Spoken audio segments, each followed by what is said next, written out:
Good morning from Panhandle Outdoors with Winston Chester. Panhandle Outdoors, your source for fishing, hunting, and information for folks who enjoy the great outdoors. Now sit back, relax. It's Panhandle Outdoors. Good morning, folks. Welcome to Panhandle Outdoors. I'm Winston Chester. Glad to hear this Monday morning, getting this week started right with some good outdoor news and outdoor reports. So let's go ahead and get started with our weather brought to us by Haney Technical Center at the corner of Baldwin and Highway 77. Looks like a pretty day today. It's going to be a high of 73, low of 56, and our water temperature is hanging around 66, 67 degrees. I'm going to talk about that a little bit later and show you how it sort of jumps up and down during the course of the day. Our moon phase, I always like to do the Monday moon forecast. Let's take a look at it. The new moon is going to be April the 6th, so we're getting close to a new moon in 2 days. And our full moon, right now we're in the last quarter, but 2 more days of it. New moon April 6th, and then the full moon on April the 22nd. So got a good month. April is just a really, to me, it's sort of the beginning of it. March is so stormy, blowing month, but April is when it really starts to getting serious. April, May, and June. We're talking about some serious outdoor activities going on all throughout the woods and the waters of the Florida Panhandle. So I sort of get pumped up when April jumps around. So we're going to talk about that. Now, tide chart brought to us by Kent Forest Lawn Funeral Home and Cemetery. We got some decent tides today. They're not spectacular as far as movement, but we do have some movement going on, and we're looking at a low tide this morning at 5:04 and a high tide at 9:25 tonight, April the 4th, this Monday. And we're going to be having some neat tides more or less over the rest of this week. But this weekend still have some decent tides. Our marine forecast will be south 5 to 10. All right, let's take our break and we'll be right back.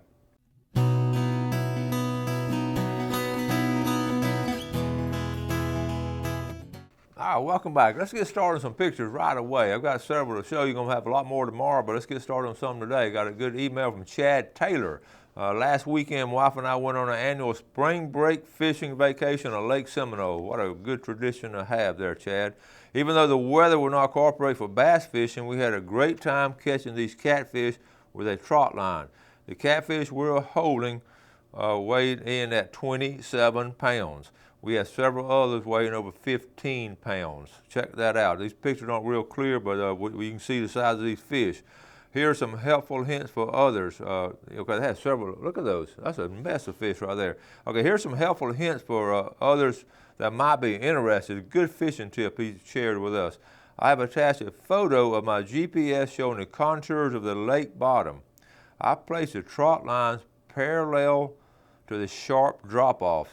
The depths range from 8 feet to 30 feet within 20 foot. Okay, that's using electronics. Back in the day, we would just go ahead and we just went ahead and just put the trot line somewhere we thought. But now with electronics, and Chad has a great point, you can see electronically where the drop-offs are, and he placed those trot lines there. So that is really good. And thank you. That's a lot of catfish there, Chad. Good job there, buddy. All right, now let's look at some more of these pictures here. Let's start off spring gobbler season going strong, and we're getting some good pictures coming in. This is a Taylor Tyson. Taylor said, I finally got him, and he did. That's a fine-looking gobbler there, Taylor. Okay. Somebody sent this. This has nothing to do with outdoors, but it sort of has to do something with our society today. Seaside, the west boundary, seating limited to residents and guests only. And what I'm sort of chuckling, I remember before Seaside, I used to surf fish there, and some great pompano fishing. I was wondering what they would do if I went in my old 5-gallon bucket and my old hat and go set up, because you can legally do it in the water. They can't stop you from doing that in the water. So that's sort of a little snooty there, but I understand some South Walton folks are up in arms about everybody getting blocked off on the beach. So that's interesting. That's what happens when you get so many people out there. Back in the day, not many people used to go to South Walton beaches. They're sort of out of the way. All right, now let's get old Zach McKeith. Zach's a regular on my show as far as catching fish. He loves to catch it. He caught this bass on a 6-pound test line. Good job. Where goes Zach? How about this nice looking, good looking pompano here? This is Brandon Simon of Panama City Fishing sent this in, and nice. See his setup right there. That's all you need for that dinner tonight. So good job, Brandon Simon. Okay, I want a quick announcement here for the Wakulla. If you've never been to Wakulla Springs State Park. You owe it to yourself to go. And they're having a little festival coming up April 16th. It's a little wildlife festival. Just wanted to mention that. It will go from 10 a.m. to 3 p.m. And okay, let's see. I threw this in last Friday. I was showing my students well, actually it was Thursday. This is a G3 boat, and I had hooked up the back of the truck. One of my students had a G3 boat, and I'm just going over some basic things on them, about boats and all. I like to have them, show it to them in person instead of draw it on the board. So one of my students brought a G3. Of course, I gave a big plug for Bubba Hart and Harsh Marine, but what I want you to look at is they're all paying attention now. These 18-year-old kids with about 6 weeks left in their school career, they're all paying attention except the one girl back here by the, look at the motor back there, and then look to the right with the sort of a pinkish jacket on. She's waving at somebody somewhere else. But they're great students, and I was just showing them, really, we had that accident over there in Callaway Bayou where the water came over the side. It was windy that day, and I was telling them about, if you lost power, what to do and not do. And so anyway, it was a good day. I like to I want to just share that with you. I know y'all were being outdoors people would appreciate that. Okay, move on. How about this gobbler? Trevor Benton with Crockett Kelly, and Trevor said that's one of the best. He sent some details on this. This was a mid-morning shoot. You usually get them real early and it's over with. But he just kept hanging in there. He and Crockett kept hanging in there. And y'all know Crockett Kelly, Scott's boy, and good outdoor people there. He said he had three gobblers, and they were just jumping back and forth and all. Finally got one of them that had called for an hour and a half to get those in. It's one of the most exciting hunts he ever had. So if you're a turkey hunter, you know where it's coming from on that, okay? All right, that takes care of our pictures. I do want to mention boat etiquette this time of year. As far as I mentioned it on the show Friday when we were talking about Spanish mackerel fishing and all the boats get out there in the bay system. I wrote down some do's and don'ts. I'm talking about making a big circle with go with the flow. This weekend again there'll be a lot of people out there. Go with the flow right there in the middle of the area. Now you can make a big circle, and there are going to be charter boats out there, and there are going to be monkey boats out there. People like me and you have monkey boats. That's what the charter boat people call people like us, and the monkey boat. And because we used to, they say we got in the way, but that street runs both ways. But anyway, a couple things you don't want to do. You don't want to, when that circle's going around, you want to don't go flying past people, sort of get the same speed they get in. And then don't cut across the circle, and obviously don't go the other way. It's sort of like a roundabout as for you folks that don't fish in the boats and all in the bay. It's sort of like a roundabout. You got to look both ways, make sure you got room and all. And also, when you hook some up, slow down a little bit, but don't necessarily just come to a complete stop. Just sort of slow down and reel them in, but sort of keep moving in the same direction. And don't cut across and cut people's lines. Let's see what else. I wrote down several things. Make the wide circle. Bottom line, here's the bottom line road. Have respect for other fishermen and go use a golden rule on this. Do unto others as you would have them do unto you. Okay, so don't. And they're going to be impossible to stop. You're going to have some little conflicts if you stay out there for a couple of hours, and there's going to be some, people cut across and all. Hardly any of that stuff is ever done intentionally. Most of the time, the mistakes are made by people who just aren't aware of, aren't really knowing what to do. So just, when you Spanish mackerel fish, just be aware of what's going on. You got those three spots, around the jetties, right around as you come out of Grand Lagoon. Then you got over on Beach Drive. And that's more of a long oval, go along Beach Drive and come back. And that's pretty well, a lot of more room there. And then Redfish Point, those three areas there where you want to catch a Spanish mackerel in St. Andrew Bay. All right, let's go and take our break and we'll be right back.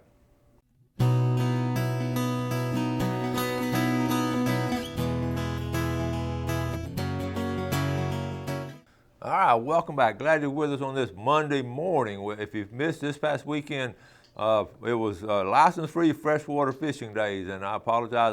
A lot of people missed it because the word just didn't get out.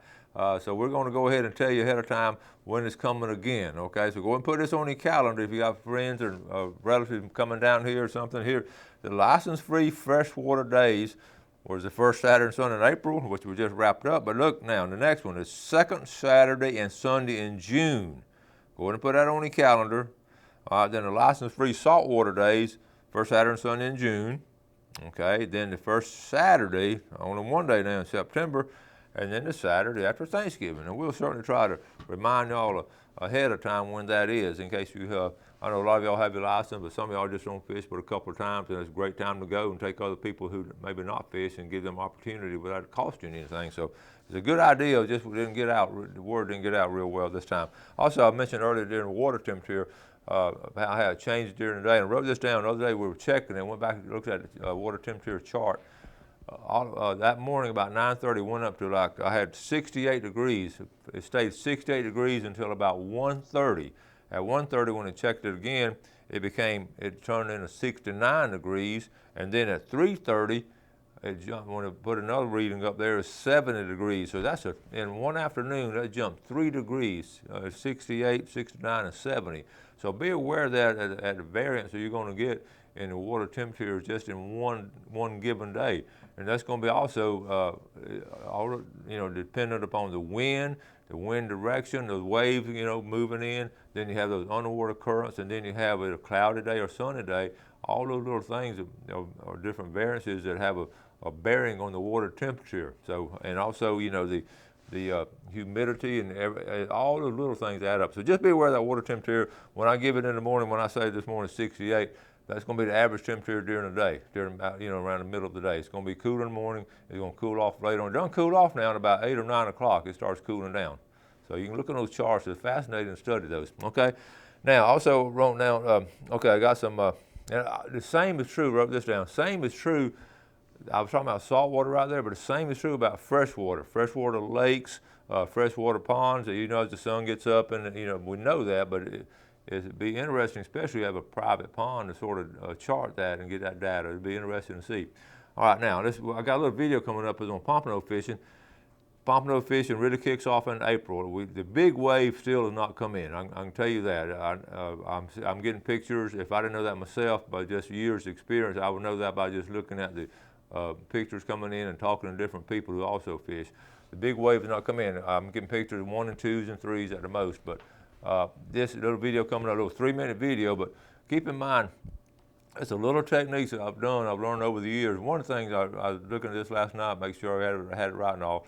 When I hook a pompano, especially if we got any kind of decent size, I always bring that pompano in when the wave's coming in. I know some of y'all know that naturally, but a lot of people getting out fishing for the first time, they'll try to just bring it in, don't even think about the wave action. When that wave comes in, it sort of brings the fish in with you. But I've seen people lose fish as the wave starts going out. You got all that force of the wave going out, and then you got the fish fighting, and it's really, really strong. So be aware of that. And you can see this in this video now as it runs through. You can see the wave action also. It's a good little morning on Cape San Blas. So Jeff, let's run this video.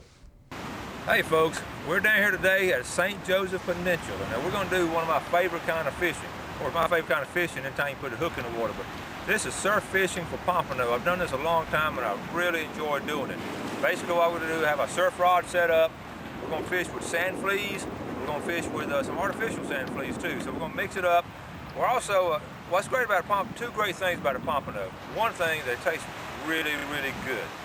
Second thing, they're a fighting fish. You'll see, if I'm lucky enough to catch them today, you'll see the big wide body and they'll fight really hard in the surf. So they're a lot of fun, and I'm hoping I'm gonna have a good day. I want you to come join me.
Pompano, caught him on a sand flea early in the morning.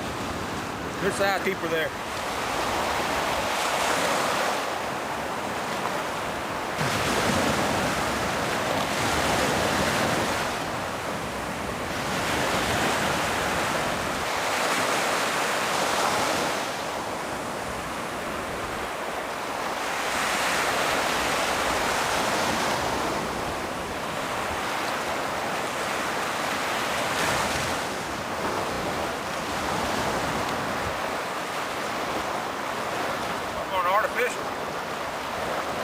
Artificial sand flea. It look nice on her. Okay, the sun's getting on up. I've been fishing a couple hours this morning. I'm gonna call it quits for now. Had pretty good luck. I caught one, caught two, caught three this morning. It wasn't a bad morning. Had a lot of fun. There was a really strong pulling fish. Of course, they're gonna taste good for supper tonight. I'm gonna put a couple of them on the grill. Caught them on some real sand fleas and also some artificial sand fleas. So if you get a chance, just come down here. It's easy fishing and fun fishing.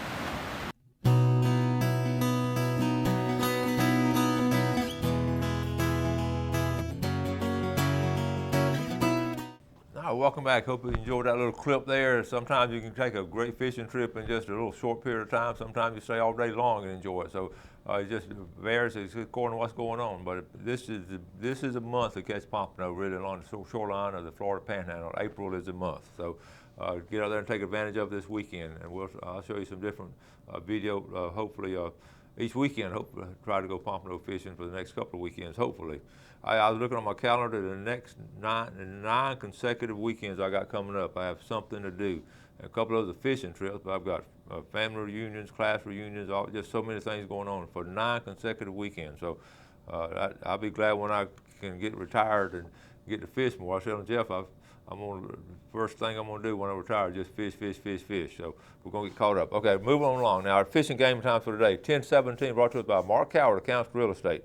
10-17 or 12-17, and then this tonight from 10:45 to 12:45. So it's going, you sort of split in the middle of the day there and the middle of the night. So I choose the middle of the day. All right, let's look at a couple of things I want to add today. The Coastal Conservation Association, they've been in business a long time. They're going to have, I went to a meeting last Thursday night here in town. They're organizing again. Now, it was organized in 98, 99, and 2000. They had like 3 consecutive years where it's pretty strong in this area. Then sort of, you got to have some people behind it really pushing it. So it didn't go very far. But I want to encourage y'all to join it. I'm definitely I've always believed in conservation. It could be coastal, it could be forest conservation or lake conservation. That's always. I just recently jumped on the bandwagon of conservation. I'm a strong believer in it. So this is along the coastal systems of the whole country, but really this is Florida chapter. The purpose is to advise and educate the public on conservation of marine resources. The objective of CCA is to conserve, promote, and enhance the present and future availability of these coastal resources. And here's another of it. It's a statewide organization. You can join. Florida's one of 17 state chapters, and most of them, like I say, are along the Gulf Coast here and Atlantic Coast. You can win. Look at the different things you can win. You can win this contender 28-foot boat or $75,000 cash. How about a Hell's Bay boat or $10,000 cash? And also a contender, a Pathfinder, I'm sorry. So you got a contender, Hell's Bay, and Pathfinder. You can win by being a member of this association. So there's some really strong prizes to entice us to get along there. But anyway, what I want you to put on the calendar, Thursday, May 5th, will be the local chapter getting together and having the 4th annual meeting, but the first time in about 15 years, the 4th annual meeting of the Panama City chapter of the CCA. It's going to be down at Shrimp Boat Restaurant. I'll talk more about tickets and all later. It's a fundraiser, and they're going to have all kind of prizes raffled off. It's sort of set up in this sort of Ducks Unlimited was the first organization to really come up with these, with the itinerary of having a big banquet and then having auctions to raise money and getting a lot of things donated, and there's some people working really hard on it. So we certainly want to help out all we can, and we'll do that a lot. And and we're going to have all kind of really neat prizes. So I've had a good meeting with and remember we had the young lady on with the CCA, and she's working really hard. So in fact, this past weekend she went turkey hunting with her dad. Okay, now got that mentioned. Also now, I got a ticket the other day. Red snapper season. Let me see if I got that. Red snapper season. I got it somewhere. Someone asked me the other day, what about, hey coach, when is a red snapper season? I'm so used to saying June 1. I said June 1. And I said, wait a minute, it's not June 1. So let's go over the red snapper season on state waters. It's just a month away, folks. State waters is a 78-day season. And of course, it's finalized this month, but the proposed season will be Saturday and Sundays open, starting May 7th. That's exactly about a month away from this weekend. It's going to be open May 28th through July 10th continuously.